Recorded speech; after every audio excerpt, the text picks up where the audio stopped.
Welcome to Pastor Jerome TV. I'm your host, Pastor Jerome Davidson. Just finished a great workout with some of my clients. Looks like we got another church issue here. We got a pastor who cheated on his wife and the affair became known to the congregation.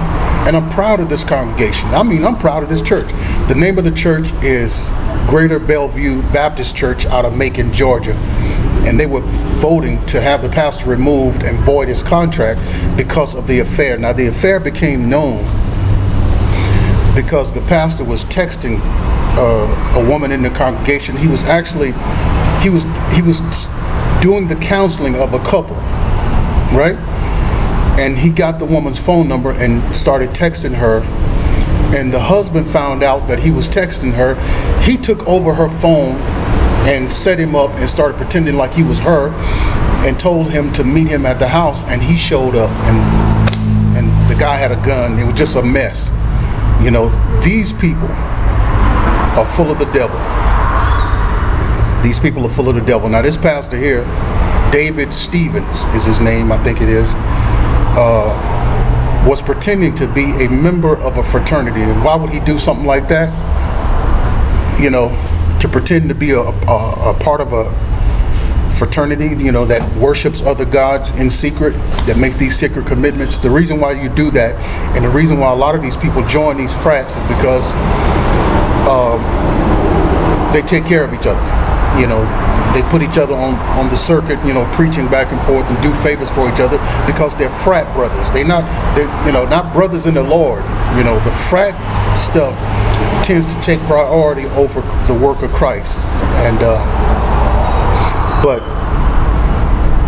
so the church was voting him out, and from the news I read, the pastor went out into the street knowing that they was voting that night, asked a whole bunch of hooligans and thugs and goons to come in and help vote and keep him in. And of course, these people and goons and thugs out there on the streets and even in the church don't care if the pastor cheat. And they was in there saying, you know, you don't vote the pastor out because the pastor had an affair, you know, or wanted to have an affair, or whatever was going on with the situation.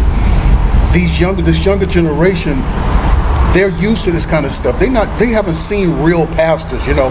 They haven't seen that. You know, all they know is scandal after scandal after scandal, and their favorite pastors and TV evangelists are out having these sexual affairs with women, and they don't see anything wrong with that. And they haven't been taught anything different. And they haven't heard the church stand up and rebuke this kind of stuff. So they think it's okay, right? So they haven't been taught anything. Most of this young generation don't know anything about the Bible. They can't tell you about the walls of Jericho. They can't tell you about David and Goliath, you know, or anything.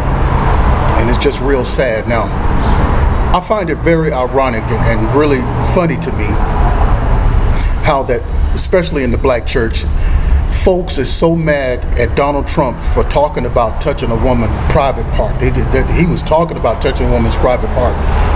And yet they would sit under a pastor who would do this stuff to women. Now, Donald Trump was talking about touching a woman, but they'll sit under a pastor they know is not only touching a woman, but breaking the laws of the very Bible he preached from every week. And they'll sit under there and talk about forgiving him and how God forgives everybody, and the pastor is just a man.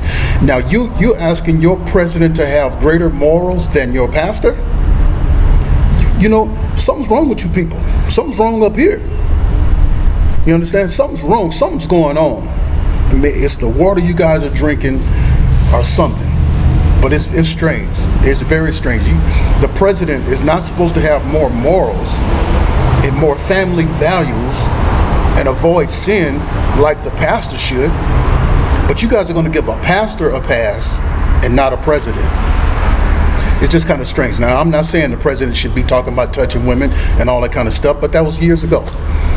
But, you know, and then at the same time, you all will be happy. Some people are happier, you know, when men are talking about touching men and women are talking about touching women. But here's a man talking about wanting to touch a woman, and it's crazy. But you have a pastor who's not only talking about touching women and seeking after touching women, but he's married. And the woman he was going after is married, and he was the very pastor that was giving them counsel. So you know what was going on with this dude in his mind while he's sitting there trying to counsel this man and help him keep his wife? He was lusting after the man's wife. Filthy, dirty demons. And it's just real bad. But anyway, you know, that's what's really going on. And I'm proud of this church for wanting to get him out of there. But the pastor had his hooligans and goons to try to come around and help vote him back in. And they made an arrest for one of the guys, a 36-year-old dude, who helped start the fight for inciting a riot. But pray for the church, pray for the mind of the people, so that people can be delivered from these demons that is feeding them false gospel. All right? You know, thanks for sharing, thanks for subscribing to my page. I appreciate y'all. And thanks for sharing. Share the page, like the page, and we'll go from there.